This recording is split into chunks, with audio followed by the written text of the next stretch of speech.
Olá, licitante! Seja muito bem-vindo a mais um episódio do ConListaCast, edição especial ConLicitantes 2025, a quarta edição do maior evento de vendas ao governo do Brasil. E nesse ano, nós preparamos uma novidade para você que não pôde estar aqui conosco ou também não conseguiu nos acompanhar no online. Eu gostaria que o professor Tiossi apresentasse essa novidade para a gente. Por favor, professor. Primeiro, sejam muito bem-vindos a mais um ConLicitantes. Uma alegria muito grande participar desse evento que cresce a cada ano mais. E a gente percebe o engajamento do nosso público, os professores trazendo muitas novidades no âmbito da 14133. E esse ano, o podcast, nós estamos em uma collab muito especial. O TiossiCast, junto com o ConLicitantes, com o grupo ConListação, entregando o conteúdo, compartilhando toda a habilidade e expertise dos nossos professores convidados. Pois é, e olha que responsabilidade. A gente começa com dois professores queridíssimos da casa, que mais tarde estarão aqui palestrando. E nós temos um tema que poderíamos ficar horas aqui conversando, exaurimos. Então, a gente teve que escolher algumas perguntas somente para dar tempo da gente desenvolver e conversar. E eu gostaria de agradecer a presença de vocês, professor Nivaldo, professora Meire. Sejam muito bem-vindos. Comecem, por gentileza, também desejando aí as boas-vindas aos licitantes que nos acompanham. Primeiras damas, por favor, professora. Isso não é republicano, primeiro as damas, mas vamos lá. Pessoal, assim, mais um ano, mais uma vez, mais um congresso, mais um podcast. E a gente sabe que pode contar com vocês sempre. E a gente agradece, começa agradecendo, eu acho que a família do ConListação por estar aqui, que a gente leva o ano inteiro juntos e trazendo para vocês aquilo que a gente entende que é o melhor, o mais atual, para poder vocês ficarem bem update e não perder oportunidade de negócio. Da minha parte, agradecer mais uma vez a oportunidade, é uma alegria, é uma honra, né? E tratar de assuntos que constituem o nosso dia a dia de trabalho e é sempre instigante e a gente vem aqui sempre com essa intenção de passar alguma coisa para facilitar o dia a dia de trabalho de quem atua com licitação e contratações administrativas. Mais uma vez aí, obrigado pelo convite. Eu que agradeço mais uma vez em nome do ConListação. Professor Tiossi, esses dois professores estarão mais tarde na plenária principal aqui conversando trazendo o assunto, o que você precisa saber sobre as MEs e EPPs. O que a gente precisa saber? Muita coisa, tenho certeza. Mas vamos lá, eu ia começar aqui com uma pergunta que eu considerei introdutória, mas a professora Meire já me corrigiu e falou assim, não é introdutória, porque ela é complexa, tem armadilha, tem pegadinha. Então vamos lá, iniciando aqui. Professores, onde eu consigo confirmar, onde eu tenho essa informação que de fato uma empresa ela é ME e EPP? Não sei o de fato, mas vamos tentar buscar alguma segurança. Acho importante. Acho que assim, primeiro, eu acho que a gente tem que conjugar algumas coisas para poder até cruzar dados, se for o caso. Porque essa condição, na verdade, ela flutua. Ela enquadra, desenquadra, como é que funciona. Então, acho que assim, o primeiro lugar é buscar no site do Simples Nacional, que está lá na Receita Federal, na consulta, a gente tem lá consulta para o optante. E como é, professora, mas nem toda microempresa, ela é simples. Ela é optante do Simples Nacional, mas a grande maioria é. Então, eu acho que assim, uma primeira pesquisa. E lá no próprio site está escrito o seguinte, que todas as informações são atualizadíssimas e na verdade, é um documento. Então, é importante que a gente tenha um documento para isso. Por quê? Porque na hora que a gente conceitua ME, ou EPP, ou mesmo a MEI, a gente conceitua por causa do faturamento bruto. Esse faturamento bruto anual, ele dá uma mexida aí, dependendo do sucesso da pequena empresa, né? E a segunda coisa que eu entendo, que eu acho bem importante, na junta comercial, eles emitem aquela certidão simplificada. Essa certidão simplificada também é importante. Ou para empresas que têm um registro no cartório civil de pessoas jurídicas, são aquelas sociedades simples, também é importante. Porque, inclusive, a lei do Estatuto da Microempresa e EPP diz isso. Olha, o arquivamento na junta desse registro e o desenquadramento é obrigatório sob pena de sanção. Então, acho que é um outro item que eu acho que é importante. O terceiro, que não é terceiro, que é hiper importante, a nossa conlicitação, ela tem também uma ferramenta. Eu nem sei, análise da concorrência, análise né? de concorrência. Conheça seu concorrente. De lá, a nossa equipe, eles trazem isso assim, bem organizadinho também. Bota o nome da empresa, bota o CNPJ e lá você consegue. Esses aqui são os primeiros. Ainda tem mais alguma coisa, né? O Portal Nacional, que não está dando certo ainda totalmente, não traz segurança total. E a gente vai conversando antes, olhar lá o cartão do CNPJ. Esse eu não confio muito. Balanço, eu também não confio muito, porque é uma fotografia do ano passado. Então, me preocupa. Então, a gente precisa verificar essa coisa de definir. EPP, não desenquadrou, você precisa cruzar alguns dados. Tomar cuidado para isso. Bom, vamos lá. Pegando carona aí, a professora já fez uma explanação bem ampla, só alguns detalhes, algumas ponderações que têm a ver com o que ela disse. O primeiro aspecto, ela mencionou a junta comercial, né? Por que é importante? Porque a própria Lei 123 estabelece que a microempresa, a empresa de pequeno porte, quando vai providenciar o registro, se for uma sociedade empresária na junta comercial, na denominação dela tem que ter o indicativo ME e EPP. Isso garante, pelo fato de ter o indicativo no ato constitutivo dela, que ela permanece ME e EPP? Não garante, mas é um primeiro indicativo. Se você tiver diante do ato constitutivo e não tiver essa designação, em princípio ela não é uma ME e não é uma EPP.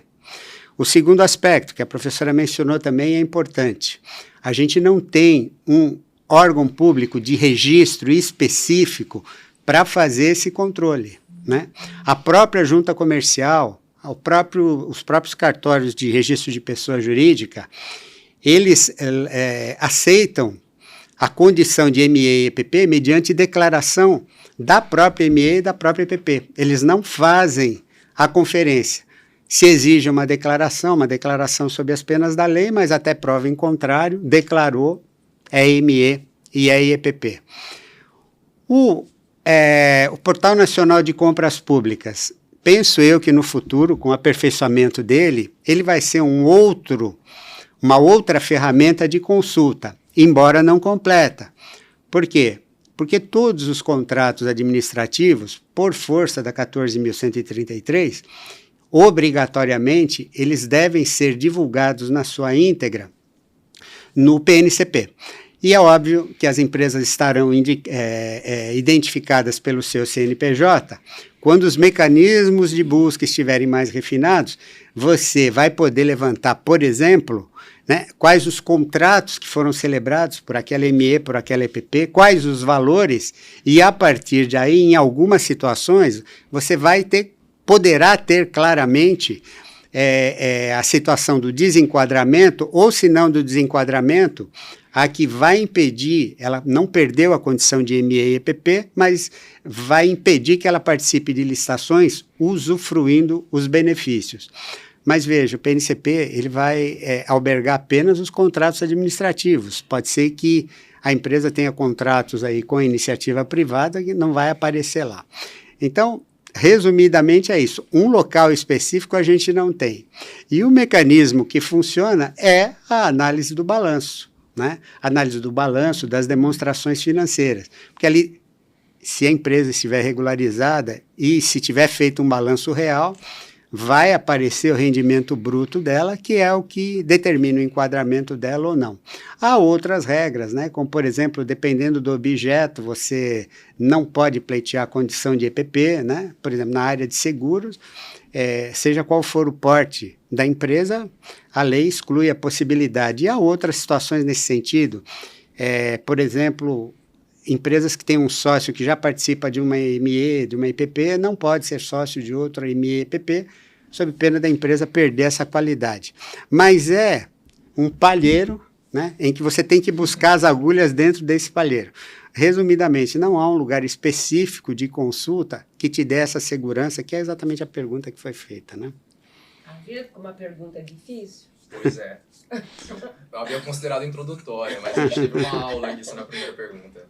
E veja, eu parto sempre do pressuposto da boa-fé das pessoas. Acredito que existem mais pessoas de bem, com integridade, do que pessoas que se desvirtuam, desonestas.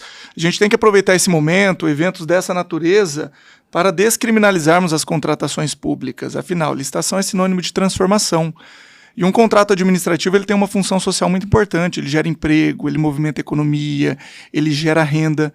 E as MEs e EPPs são fundamentais nesse processo. Então, só um parênteses em relação ao enquadramento de cada uma delas. Se dá em razão do faturamento. Está lá na Lei Complementar 123 de 2006. Então, até R$ 81 mil é microempreendedor individual. Até 360 mil é microempresa. E até 4.800.000, empresa de pequeno porte. Só que, independentemente do enquadramento delas, os benefícios perante a lei de licitações são os mesmos. O que muda é que a empresa, diante do faturamento, ela desenquadra de ME, por exemplo, para EPP, mas ela continua usufruindo dos mesmos benefícios e das mesmas prerrogativas. Fato é que nós temos caminhos, tem um balanço, tem a certidão simplificada, tem uma série de elementos. Mas partindo desse pressuposto da boa-fé, eu gosto muito de pensar que menos é mais. Então, uma simples declaração, para mim, seria suficiente para fins de abertura do processo licitatório, no momento do credenciamento, porque a empresa está autodeclarando, de próprio punho, de forma voluntária, e, eventualmente, diante de algum descumprimento, diante de uma declaração falsa, ela vai também sofrer o rigor da lei. Está lá no artigo 155, apresentar declaração falsa é uma infração com sanções severas. Então eu penso que uma declaração ela seria suficiente, até para que nós não possamos, durante o credenciamento, já pausar o processo licitatório com uma ampla análise, antes mesmo da fase de lances, e daí diante de uma dúvida, diante de um questionamento, aí sim abre uma diligência e recorre a uma série de outros elementos e documentos para aferir ou não se a empresa está de fato enquadrada. Aliás, se você me permitir, o argumento da boa-fé, ele não está explícito na lei, mas ele está implícito na lei, porque a lei admite exatamente a declaração da própria microempresa, da própria empresa de pequeno porte. E é isso mesmo, né? Na verdade, você vai trabalhar na presunção e na boa-fé de que a declaração é verdadeira. E aí algo que sempre surge nos cursos, e é muito importante, eu acho, do ponto de vista prático, para o microempresário, para o empresário de pequeno porte, o que acontece? A professora disse isso. A questão do desenquadramento, do faturamento é dinâmica. Você pode ter um ano mais feliz nos negócios, um ano menos feliz, é alguma coisa muito dinâmica. Então, é ter atenção para esse detalhe, porque muitas vezes a gente vê que o microempresário ou o empresário de pequeno porte, preocupado com os negócios, ele desatento, não por má fé muitas vezes, mas desatento, ele não se dá conta de que ocorreu o desenquadramento dele, ou ele está numa situação em que não vai poder mais usar os benefícios nas licitações que participar, não atenta para isso, como que mecanicamente, porque o foco principal dele é o negócio, ele vai e firma a declaração. E é claro, intencionalmente ou sem intenção, a declaração é falsa. E é como o professor ressaltou, a nova lei proíbe, ela foi muito clara nesse sentido, é uma infração punida com a pena administrativa mais severa que a declaração de inidoneidade. Então, do ponto de vista prático, ter essa noção né? E atentar para esse detalhe, porque muitas vezes você pode fazer a declaração falsa porque não levou isso em consideração, não se apercebeu, né? Os negócios são dinâmicos, que perdeu a condição, ou desenquadrou-se, ou não pode mais se valer dos benefícios. E tem várias decisões do TCU que, independentemente do empresário ter usufruído dos benefícios, o fato de ter apresentado a declaração falsa, isso por si só já ensejaria a declaração de inidoneidade. Por isso que o planejamento, ao participar de um processo licitatório, é fundamental, não apenas em relação aos requisitos de habilitação, mas em razão do próprio faturamento da empresa, do enquadramento dela.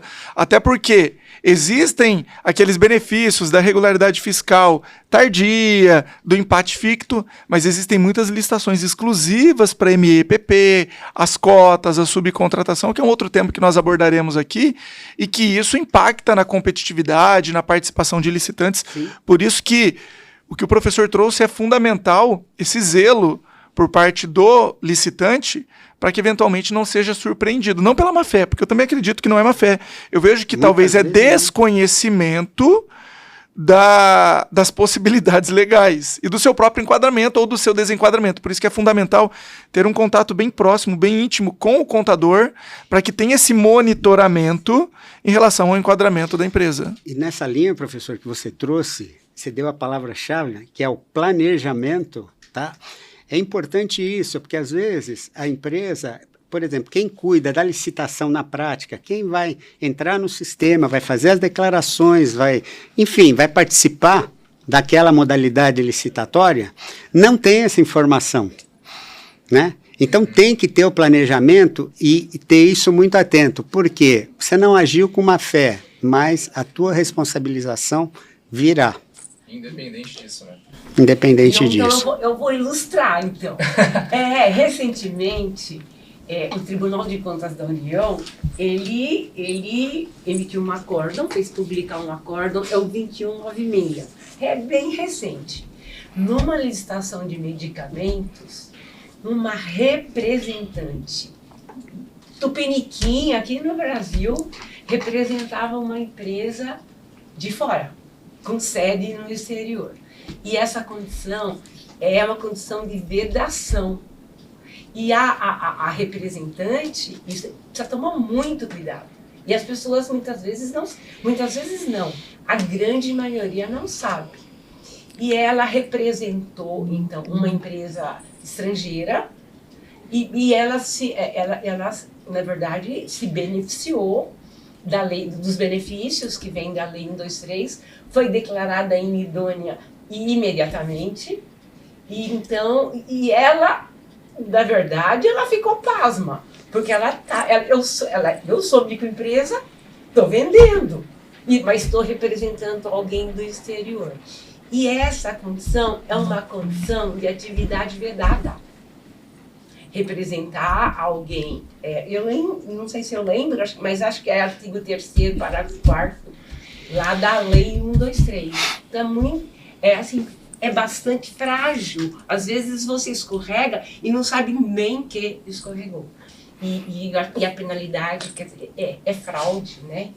Está lá no 337 do Código Penal, de 4 a 8 anos e multa, além disso.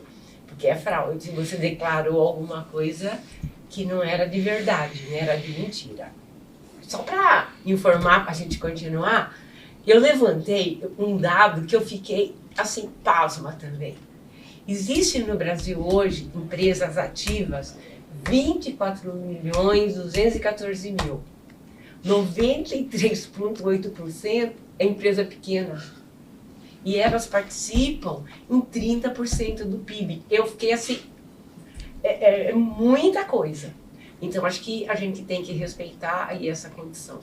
É bastante. E daí você tem empresa começando e é pequenininha, não tem estrutura, não sabe o que é planejamento. E a gente já tem as EPPs que já tem uma estrutura maior, são mais parrudas, né? Tem um faturamento maior. Então, quem goza desse benefício, a gente tem, assim, da mais simples até alguém que consegue se organizar. Isso acho que é um dado importante. A gente falou muito sobre enquadramento e faturamento. Se eu, na condição de MEPP, ultrapassar o faturamento fixado ali previsto na lei, eu já desenquadro? Como que ocorre o meu desenquadramento? Eu sei também que a gente tem um desenquadramento voluntário. Como que funcionam essas duas naturezas e se já é no momento? Por favor, professores. Eu? Vamos começar então. As meninas sempre primeiro, né? Vamos lá, vamos falar então de tempos, né? Pode ser que o contribuinte queira, por opção, não ser mais. Eu não quero mais ser EPP, por algum motivo. Então, isso acontece só no exercício que vem, 1º de janeiro do próximo exercício. A gente tem também atividade vedada, né? Eu dei o exemplo, por exemplo, do representante. Lá na própria Lei 123 tem uma série de atividades que são vedadas.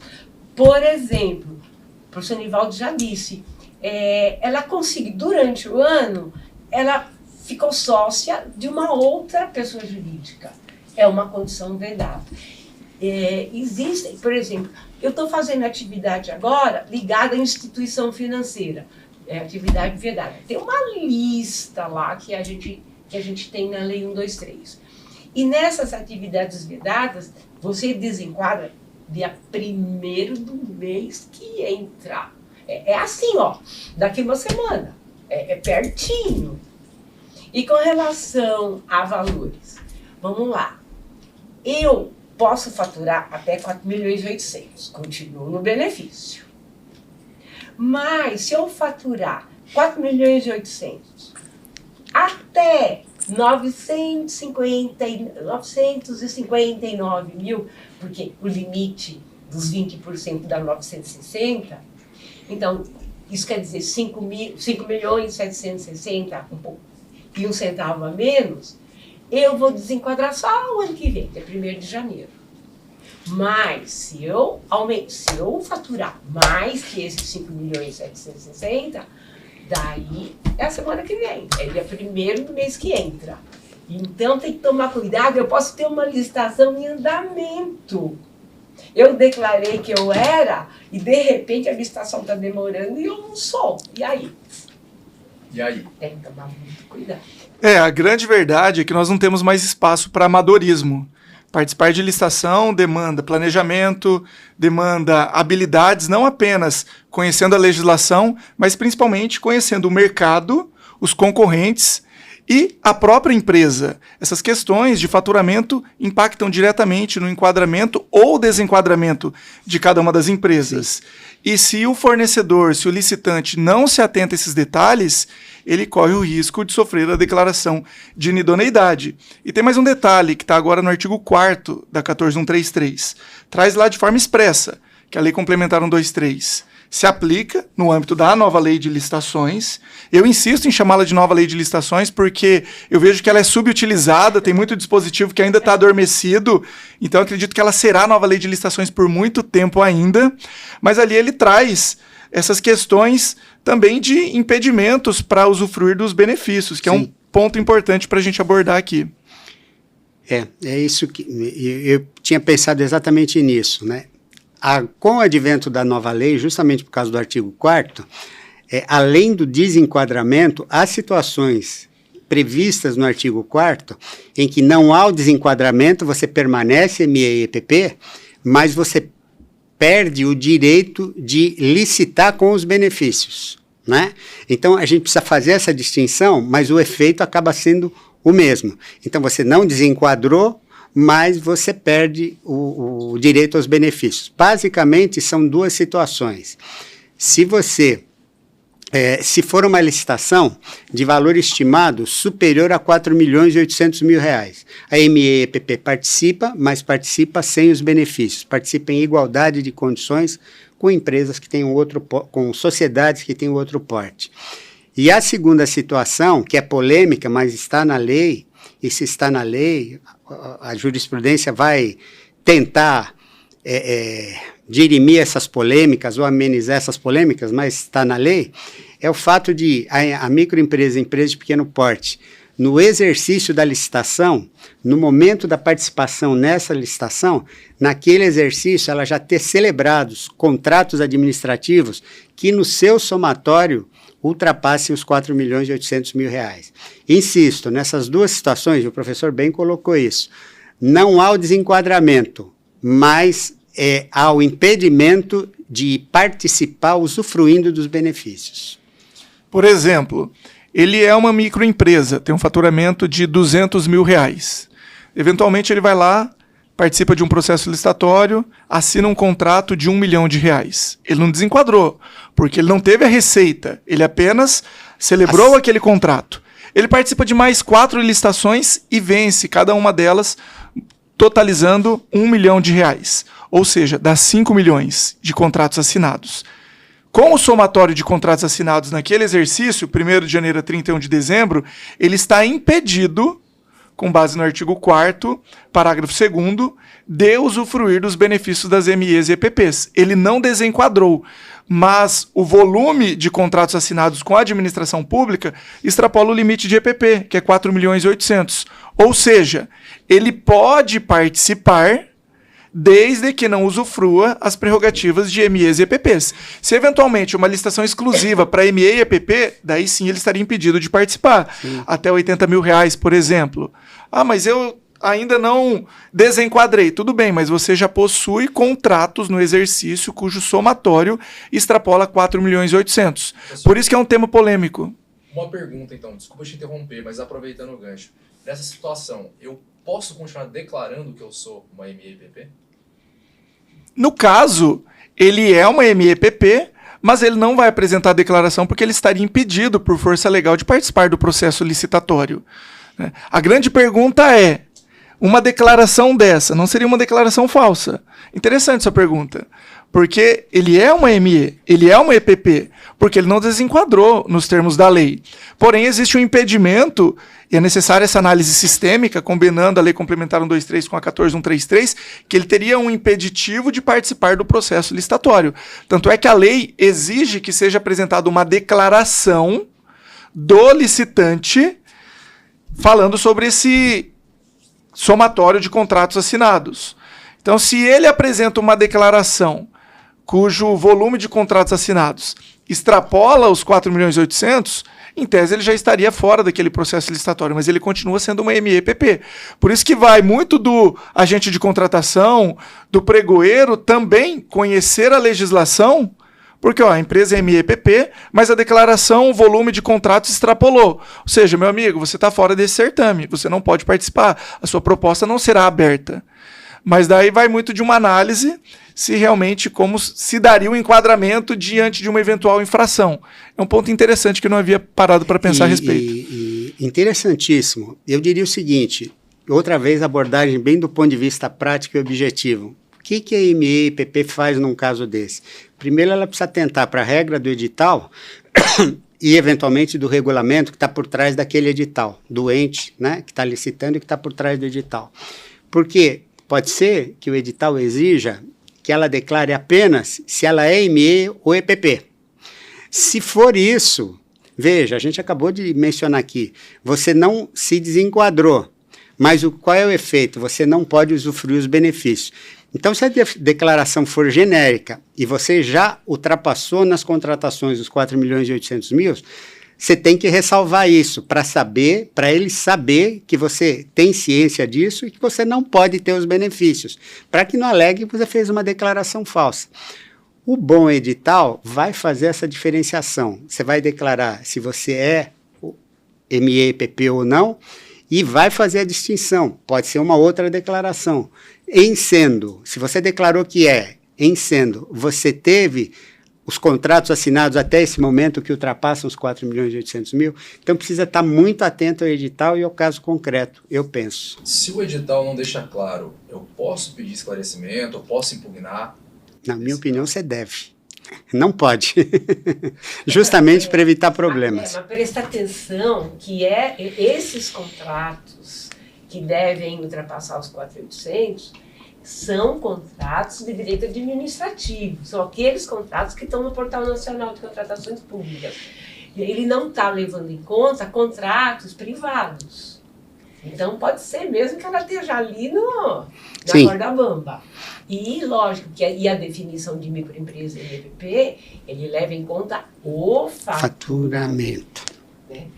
Na verdade, faturamento também não é recebimento.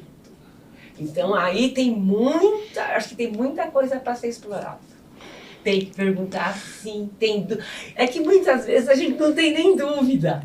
É tão óbvio que a gente não tem. Mas a gente precisa começar a raciocinar.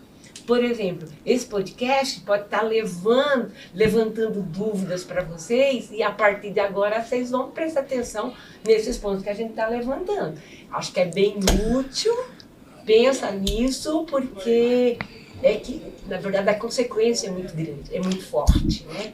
Inidoneidade, você não pode licitar e contratar com nenhum órgão ou entidade do país. É complicado. Não é só fechadinho no ente. E lembrando, né, que a penalidade é de um mínimo de 3 a um máximo de 6 anos.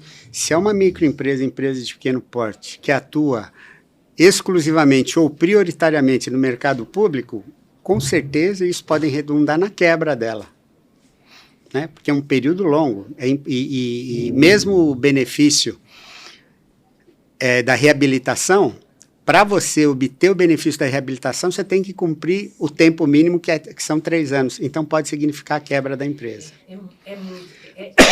É uma judiação. Eu acho que assim, é uma sanção muito severa, muitas vezes, numa situação que a empresa não teve nem a intenção. E assim, em termos práticos, como que o pregoeiro, o agente de contratação, ele tem clareza se a empresa extrapolou ou não? A lei, ela menciona apenas uma declaração de observância dos limites. E, novamente, para mim, menos é mais, vamos de declaração, princípio da boa-fé. E daí, eventualmente, diante de dúvidas, vai lá no PNCP, coloca o CNPJ, analisa naquele ano calendário se extrapolou o volume de contratos assinados, ou pede uma declaração agora com a relação e cópia dos contratos assinados por parte do fornecedor, porque imagina só, estamos ali no credenciamento, iniciando um certame, e a empresa ela precisa já trazer os contratos para uma análise prévia. Vai contra a celeridade processual, vai contra a dinâmica lá do artigo 17 da 14133. Então eu vejo que a gente vai com o mínimo legal e diante da dúvida a gente abre diligência e solicita. E eu gostaria agora de trazer um ponto também de reflexão e de certo modo polêmico e vai com base em termos técnicos que estão na lei. E são perguntas que eu recebo de alunos, de fornecedores e de servidores públicos. A lei dispõe que são contratos celebrados com a administração pública. Mas a gente sabe que tem um volume muito grande de atas de registro de preços. E aí, atas cujo somatório extrapolou os 4.800.000 se enquadrariam nessa vedação? A gente vai pela literalidade da lei? Nada, porque ata não é contrato. Acabou, pessoal. Ata é uma promessa ainda de contratação. Então, isso é bem tranquilo, bem fácil. Então, vocês não precisam ser... Se vocês são detentores de ata de registro de preço, podem ficar sossegados. O que vocês têm que levar em conta são os contratos gerados por essa ata. Eu penso da mesma forma, né, que a ata não é contrato. E aí, outra vez, professor, aquela palavrinha-chave que você colocou aqui na tua primeira intervenção, planejamento. Você precisa administrar a tua ata, porque pode ser que no somatório dos contratos da ata efetivamente realizados, em determinado momento você atinja os 4.800.000 reais. A partir daí, você celebrou contratos, você vai continuar participando sem usufruir dos benefícios. E esse é um ponto importante, porque geralmente os concorrentes, eles estão de olho. Sim. E veja, eu celebrei uma ata, a ata não é contrato, mas aquela ata já foi praticamente toda executada, já gerou contratos.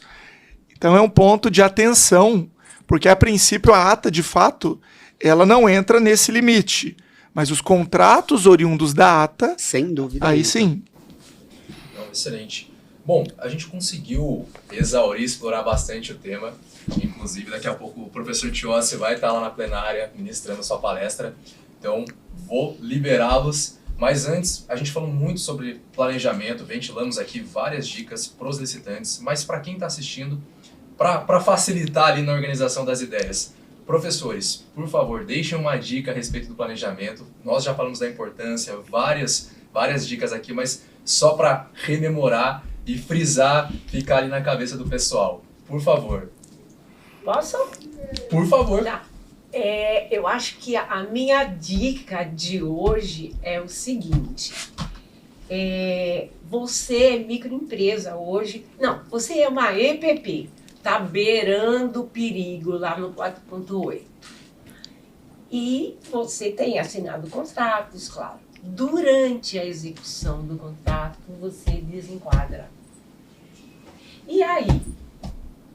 Você desenquadra, e isso não é área extraordinária, quer dizer, não é uma imprevisibilidade, porque você tem que se programar, você tem que saber o que é que você tem, o que é que você assinou, o que é que você vai formalizar e o que é que você vai faturar. E aí não tem aditivo. Não tem aditivo, e você entrou com uma proposta, com uma condição de microempresa, com tributos menores. Na hora que você desenquadra, você vai para outro tipo de tributação. Você vai para outro tipo de regime tributário. Então, isso eu entendo que é bastante, é um ponto de atenção. Precisa planejar, precisa ter um planejamento tributário. Isso é uma coisa, não aditiva. Mas a gente sabe também que está mudando o regime tributário. A gente tem IBS e ICS, eu já nem sei. E aí a gente tem 2 novos impostos que a partir de 2027, você está assinando um contrato em 2026, 2027, essa coisa já está valendo de verdade. E você precisa, então, começar a enxergar o seu presente e o seu futuro imediato e o seu futuro um pouquinho mais para frente. Então essa é a dica, porque a gente se preocupa muito com o desenquadramento, porque ele não gera aditamento, não gera reequilíbrio, como a gente às vezes pensa, ou revisão de preço, porque você está com uma outra carga tributária diferente daquela que você fez sua proposta inicial e que você ganhou. Você falou de dica de ordem prática. Na minha visão, primeiro, precisa dominar a lei, os aspectos da lei relacionados a esse assunto. Não tem jeito. E pelo que a gente vê aí na prática, eu acho que o segundo aspecto importante é a microempresa, a EPP, entender que ela é um todo, a empresa é uma só, ela é una. Então, por questão de trabalho, você tem quem cuida do financeiro, você tem quem cuida de participar da licitação, você tem quem cuida de acompanhar a execução do contrato. Isso não pode ser compartimentizado. Até para exercício de função pode, mas tem que haver uma ligação para que você perceba as situações em que pode ocorrer o desenquadramento ou então a situação que gera a perda dos benefícios. Isso precisa ser uno. Não adianta o cara que participa da licitação, que oferece a proposta, dizer assim, não, isso é com o contador, enquadramento é com o contador, ele é que vê lá, ele sabe da receita. Não é assim, as coisas estão interligadas, a empresa é uma só. Tem que haver diálogo, cada um faz a sua parte, mas o todo tem que ser uno, porque senão o risco de fazer bobagem é total. E a minha dica para o licitante é se atentar ao teor do artigo 49. Eu vejo muita administração pública instaurando licitações exclusivas para MEs e EPPs e até a cota de 25% de forma equivocada. Porque a gente sabe que por meio da Lei Complementar 147 de 2014, o artigo 48 da 123 foi alterado. Antes era um poderá fazer a licitação exclusiva. Agora está lá, deverá, no 48, inciso 1, até 80 mil, e no 48, inciso 3, as cotas de até 25%, não é 25%. E o que eu percebo muitas vezes o poder público fazendo? Ele faz a estimativa do valor de mercado, não passou de 80 mil, item exclusivo. Passou de 80 mil, é um bem de natureza divisível, cota de até 25%. Só que esquecem que existe o artigo 49. Eu não gosto muito de usar o termo regra, mas se existe uma regra, a regra é o 49 e não o 48. Porque o 49 consta, não se aplica às disposições no 47 e 48 quando não existir no mínimo 3 MEs e EPPs sediados local regionalmente capazes de atender às exigências do edital, quando não for vantajosa para a administração pública, quando comprometer o conjunto do objeto. E muitas vezes compromete o conjunto do objeto, nós fracionarmos em 2 lotes. Muitas vezes não é vantajoso fazer uma licitação de 60, de 70, de 80 mil exclusivo para ME e EPP, porque as grandes empresas, as empresas de grande porte, de médio, que têm um poder de negociação maior, ficam fora do certame, ou seja, o poder público paga mais caro. Então a dica é para o licitante impugnar os editais, ele que é um conhecedor do mercado dele, quando não for vantajoso, porque eu já defendi empresários, já advoguei para licitantes que eles, participando de determinados certames, eles tinham um poder de negociação absurdo, com contratos, com atas que comprovavam isso. E muitas vezes o poder público, simplesmente com base no valor estimado, fazia restrição de 50 mil, 60 mil, 80 mil para ME e EPP, ou seja, pagava mais caro. Não tinha um estudo prévio dessa vantajosidade, não tinha comprovação prévia da existência de 3 MEs e EPPs. Então fica a dica para o licitante que conhece o mercado se atentar a esses detalhes, porque pode ser também uma ferramenta de impugnação e questionamento de licitações que eventualmente ele estaria fora. E aí, professor, se você me permitir pegar carona nessa explanação que é perfeita e acho super necessária e prudente, de uma forma bem objetiva, esse teor do artigo 49, que traz as situações que têm que ser atendidas para que você possa usar o benefício do 47 e do 48, né? Na prática, como é que eu vou atentar para isso? Fase preparatória da licitação, você tem que ir no processo de licitação. Então, tem algo lá dentro do processo, na fase preparatória, que comprova que no local você tem as 3 microempresas, tá? Tem algum tipo de orçamento que possa mostrar que a diferença, se você mantiver o benefício, se não mantiver o benefício, é alguma coisa aceitável? Porque tem novidade da 147, não é especificamente em relação a isso, mas eu acho que pode ser usada como paradigma, que diz que você pode estabelecer a margem de preferência até 10%. Então, se a diferença, você tem que ter algum orçamento que mostre que você não está ultrapassando 10% para você poder levar a licitação mantendo esse benefício dessa forma. Então, é o processo na fase preparatória, e como nós estamos na fase preparatória, se aquilo não estiver documentado, impugnar o edital. Ou pedir esclarecimento, né, conforme o caso. Pessoal que está em casa, só para vocês saberem, esses artigos são da Lei 123, de 2006, tá? Para não misturar com a Lei 14.133. São super importantes. Do 47 ao 49, eu acho que é uma obrigação a gente conhecer de forma mais profunda. Perfeito, meus amigos. Agradeço a presença de vocês. Para mim é uma honra. Agradeço em nome do Conlicitação. É sempre uma felicidade estar com vocês. A gente está aqui na 4ª edição do Conlicitantes, levando sempre conhecimento para os licitantes e também agora conseguindo atender o pessoal que não conseguiu estar aqui conosco. Agradeço a vocês de casa pela audiência, pelo carinho de sempre e por permitir que todos nós, né, assim como o Grupo Conlicitação, todos nós façamos parte da vida de vocês. Um abraço!